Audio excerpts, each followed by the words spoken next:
నమస్కారాలు. మనం చూస్తూ ఉన్నాం తెలంగాణ రాష్ట్రంలో ఏ రకంగా కాంగ్రెస్ బీజేపీ కలిసి ఏ రకంగా నాటకాలు ఆడుతున్నారో మన గత కొన్ని సంవత్సరాలుగా చూస్తూ ఉన్నాం.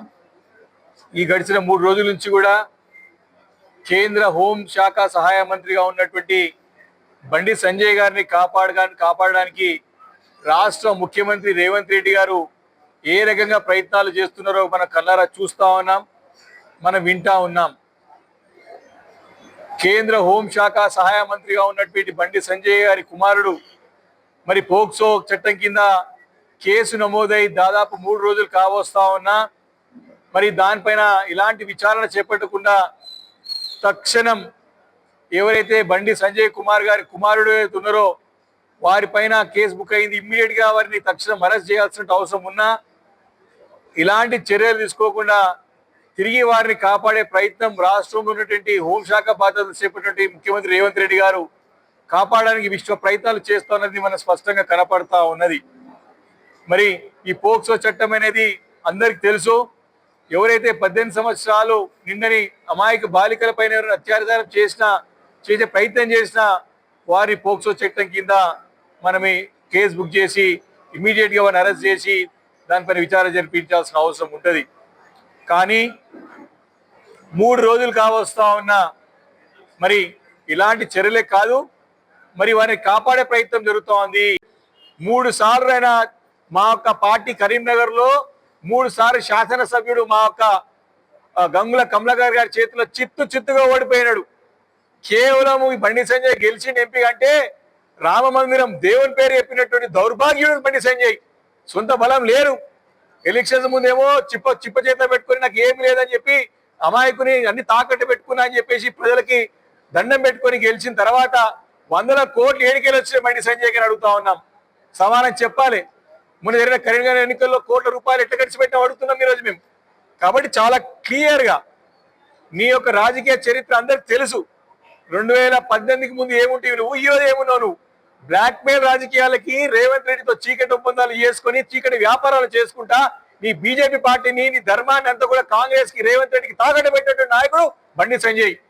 ముసలి కన్నీరు వేరుస్తూ ఉంటాడు, ముసలి కన్నీరు వేస్తూ ఉన్నాడు.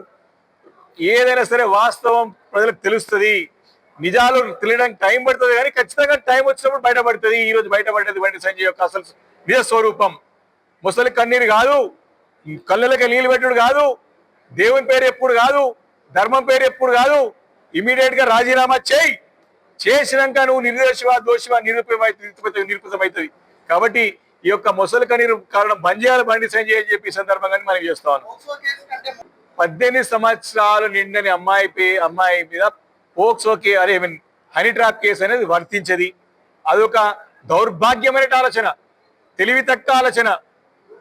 చెప్పడానికైనా వినాలి కానీ వినడానికైనా వినాలి కదా. కేంద్ర హోంశాఖ సహాయ మంత్రి బండి సంజయ్ 18 సంవత్సరాలు నిండని ఒక అమ్మాయి మీద హనీ ట్రాప్ కేసు పెట్టిందంటేనే ఆయన యొక్క పనితీరు దాని ఆలోచన విధానం దర్పణం పడుతూ ఉంది. అసలు 18 సంవత్సరాలు నిండని యొక్క అమ్మాయి మీద వర్తించిన హనీ ట్రాప్ కేసు ఇది బండి సంజయ్. అంటే ఇదంతా కూడా హనీ ట్రాప్ కేసు పెట్టిన తర్వాతనే బయటపడ్డాయి ఇవన్నీ కూడా. అప్పటి వరకు కూడా దాపరికాలు అన్ని దాచిపెట్టి అన్ని కూడా వారిని బ్లాక్ మెయిల్ చేసి నేను కేంద్ర మంత్రి కూడా ఏమైనా చేయొచ్చు అని చెప్పేసి వారిని భయభ్రాంతులకు గురి చేసి పోలీస్ స్టేషన్ లో గంటలు కూర్చోబెట్టి ముఖ్యమంత్రి గారితో లాలొచ్చి పడి కేసు బుక్ కాకుండా ప్రయత్నం చేసినాడు. ఇప్పుడు సెక్షన్స్ కూడా నామాత్రం సెక్షన్ పెట్టే ప్రయత్నం చేసి కొన్ని సెక్షన్స్ పెట్టారు. కాబట్టి ఇదంతా కూడా వారు దవ్వుకున్న గుంతలో వాళ్ళే పడ్డారు. వారు ఎప్పుడైతే ఈ హనీ ట్రాప్ కేసు పెట్టిన తర్వాతనే వాస్తవాలు బయటపడ్డాయి. వారంతా వారే బండి సంజయ్ కుమార్ గారు వారి కొడుకే ఒప్పుకున్నారు. ఆ పాపతో 18 సంవత్సరాలు నేను యొక్క అమ్మాయిని మాకు సహచరంగా మాకు రిలేషన్షిప్ ఉన్నది, మేము తిరిగినాము, గుడ్లు పోయినాము, గోపురాలు పోయినాము, యాత్రలు పోయినాము, చాలా ప్రాంతాలు తిరిగినాము, నైట్ పార్టీలు చేసుకున్నాము, 31st నైట్ పార్టీ చేసుకున్నాము, వాళ్ళే ఒప్పుకున్నారు. ఇంకా దీని ఇంతకంటే ప్రూఫ్ ఏం కాదు, వారే ఒప్పుకున్నారు. లిఖితపూర్వకంగా పోలీసులకు కేసు ఇచ్చారు. ఇది ఈరోజున్న రాష్ట్రంలో పరిస్థితి. ఇప్పటికైనా సరే ప్రజలు ఆలోచన చేయాలి. దేవుని పేరు మీద ధర్మం పేరు మీద చెప్పుకొని వచ్చే నాయకులను నమ్మొద్దు. ఇలాంటి నాయకులు మోసపూరితమైనటువంటి వాగ్దానాలు. నిజంగా నువ్వు నీ ధర్మం పైన నీ యొక్క దానిపైన నమ్మకం ఉంటే రాజీనామా చేయి. ఎందుకు భయపడుతున్నావు? ఎందుకు ఇంకెన్ని రోజులు దాచిపెడతావు? ఎంతమంది బెదిరిస్తావు? ఎంతమంది బ్లాక్మెయిల్ చేస్తావు? ఎప్పటికీ అధికారం శాశ్వతం కాదు కదా. రేవంత్ రెడ్డి నీ కాపాడుతాడు అనుకుంటే మాత్రం నీ భ్రమ. తప్పకుండా ప్రజాక్షేత్రంలో నీకు గుణపాఠం తప్పదు. అదే కదా చెప్తా ఉన్నాము. ఈరోజు కేంద్రంలో హోం మంత్రి ఉన్నటువంటి బండి సంజయ్ కుమార్ గారు, రాష్ట్రంలో హోంశాఖ బాధ్యత చేపట్టిన ముఖ్యమంత్రి రేవంత్ రెడ్డి గారు, వీరిద్దరు కూడా పోలీస్ అంతా కూడా కబ్బంది హస్తాల్లో పెట్టుకొని పోలీస్ ని యాక్ట్ చేయకుండా వారిని ఉల్టా బ్లాక్మెయిల్ చేస్తున్నారు, భయభ్రాంతులకు గురి చేస్తున్నారు. దీంట్లో నిజంగా కూడా చెప్తా ఉన్నా, నిష్పాక్షపాతికంగా మీకు విచారణ జరగాలంటే రాజీనామా చేయాలి బండి సంజయ్. నేను కేంద్రంలో హోంశాఖ మంత్రిని ఏం చేస్తా అని బెదిరించిన వాళ్ళని ఉల్టా ఆయన కూడా ఆయన పేరు కేసు బుక్ చేయాలి. ఈరోజు బండి సంజయ్ మీద కేసు బుక్ కావాలి. వారి కుమారుడు కాదు, వారి తల్లిదండ్రులను ఇబ్బంది పెట్టే ప్రయత్నం చేసిండు కాదు, చేసిండు, ఆధారాలు ఉన్నాయి. సమయం వచ్చినప్పుడు ఖచ్చితంగా అన్ని బయట పెడతాం. ఏ రకమైనటువంటి అరాచక పాలన, ఏ రకమైన శాంతి భద్రతలు కాపాడడం విఫలమైంది ప్రభుత్వం.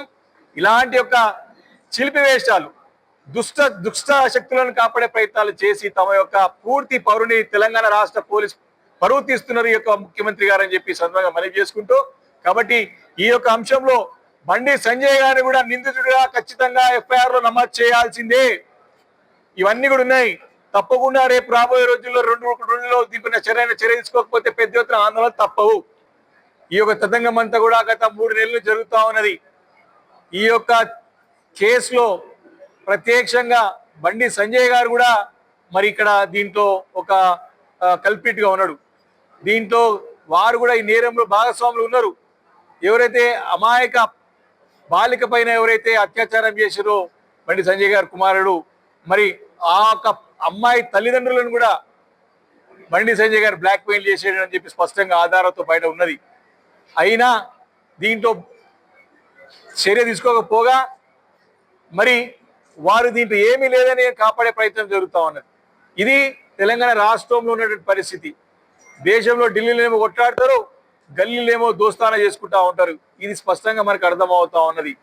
మేము ఒకటి డిమాండ్ చేస్తా ఉన్నాం.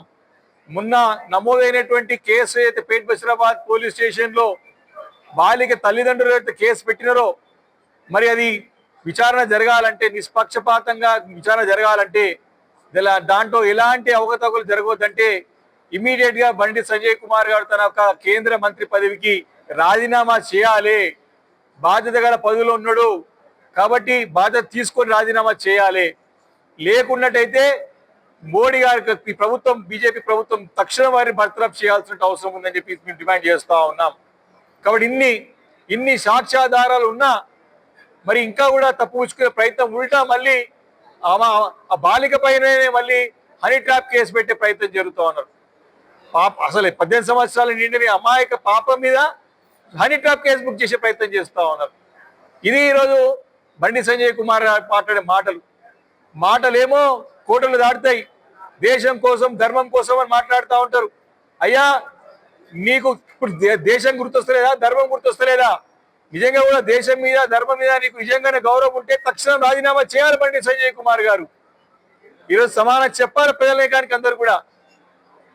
డైరెక్ట్ ఆయన కూడా వన్ ఆఫ్ ది అక్యూజ్డ్, ఆయన కూడా దాంట్లో ఉన్నాడు. నేరం ఆయన మీద కూడా మోపం జరిగింది. ఆయన కూడా కేసు బుక్ చేయాల్సిందే.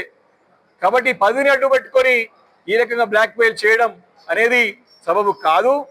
బీఆర్ఎస్ పార్టీ ఖచ్చితంగా ఆ బాధితురాలు పక్షాన, వారి కుటుంబ పక్షాన ఖచ్చితంగా అండగా ఉంటది. ఇప్పటికే పోరాటాలు జరుగుతూ ఉన్నాయి. ఇదే కనుక కొనసాగితే పెద్ద ఎత్తున పోరాటాలు కొనసాగడానికి సిద్ధంగా ఉన్నది బీఆర్ఎస్ పార్టీ. ఈరోజు ఇంత బట్టబయలు, ఇంత ఓపెన్ గా డైరెక్ట్ గా దొరికినటువంటి ఈ యొక్క దొంగని ఇప్పటికి కూడా అరెస్ట్ చేయకపోవడం, మరి దానిపైన విచారణ జరపకపోవడం అనేది పూర్తిగా తమ యొక్క అధికారం అంతా కూడా దుర్వినియోగం చేసే విధంగా కనపడతా ఉందని చెప్పేసి తెలుస్తా ఉన్నది. కాబట్టి మేము ఒకటి డిమాండ్ చేస్తా ఉన్నాం. ఈరోజు రాష్ట్రంలో ఉన్నటువంటి ముఖ్యమంత్రి గారు హోంశాఖ తన దగ్గరనే ఉన్నది. మరి వారు సమానం చెప్పాలి. ఇప్పటివరకు మూడు రోజులు కావస్తా ఉన్నది. దానిపైన ఎలాంటి వివరణ లేదు. దాచిపెట్టే ప్రయత్నం చేస్తా ఉన్నారు, ఇబ్బంది పెట్టే ప్రయత్నం చేస్తున్నారు. అమాయక బాలిక వాళ్ళ తల్లిదండ్రులను ఇబ్బంది పెట్టే ప్రయత్నం చేస్తా ఉన్నారు. కాబట్టి దీనికి సమానం చెప్పాల్సిన అవసరం ఉన్నది. ఈరోజు బీజేపీ నాయకులు సమానం చెప్పాల్సిన అవసరం ఉన్నది. మాటలు మీరు పెద్ద పెద్ద మాటలు మాట్లాడతారు కదా. ఈరోజు బండి సంజయ్ గారు మనం చూసాం 3 రోజుల క్రితమే పుట్టకుల గురించి మాట్లాడుతూ ఉన్నారు. ఎవరికి పుట్టిరో అని చెప్పి అడిగింది మొన్న. ఈరోజు సమానం చెప్పాలి బండి సంజయ్ గారు. ఎవరికి పుట్టిరో నువ్వు సమానం చెప్పాలి బయటకు వచ్చి. ఇప్పుడు ముఖం దాటేసుకోవడం కాదు, నీతులు మాట్లాడడం కాదు, ఏదో వేషాధారణకు మాత్రం అంత పవిత్రము, కానీ చేసేదంతా కూడా పాపాలే. నువ్వు చేసే చరిత్ర కూడా అంతే, ఈ చరిత్ర కనపడతా ఉంది. కాబట్టి ఇమ్మీడియట్ గా బండి సంజయ్ యొక్క రిజిగ్నేషన్ ని, దాని యొక్క రాజీనామాని చేయాలని చెప్పి డిమాండ్ చేస్తున్నావు. లేకపోతే వారి బర్తరఫ్ చేయాలని చెప్పేసి నేను కేంద్ర ప్రభుత్వాన్ని, కేంద్రంలో ఉన్నటువంటి ఢిల్లీ ప్రభుత్వాన్ని, నరేంద్ర మోడీ గారిని డిమాండ్ చేస్తా ఉన్నాం. కాబట్టి ఇదే రకంగా కొనసాగితే అంటే ఉన్నోనికి ఒక న్యాయం, పేదోనికి ఒక న్యాయమా? కేంద్ర మంత్రి కొడుకైతే ఒక న్యాయం, అమాయక పేదల పిల్లలైతే ఒక న్యాయమా? చట్టం అనేది అందరికి సమానంగా ఉండాలి. దీంట్లో నిష్పక్షపాతంగా విచారణ జరగాలంటే ఇమ్మీడియట్ గా రాజీనామా చేయాలని చెప్పేసి పదే పదే డిమాండ్ చేస్తున్నాం. లేకపోతే ఖచ్చితంగా దీన్ని ప్రజా ఉద్యమాలు తప్పవు. పెద్ద ఎత్తున ఈ మహిళా లోకాన్ని జాగృతం చేసి ఈ బీజేపీ కాంగ్రెస్ ఆడుతున్న నాటకాలను బయటపెట్టి ఏ రకంగా అమాయక బాలికకి ఏ రకంగా మోసం చేస్తున్నారో, అన్యాయం చేస్తున్నారో అని చెప్పి మేము ఎండగడతామని చెప్పి సందర్భంగా మనం చేస్తా ఉన్నాం. Thank you.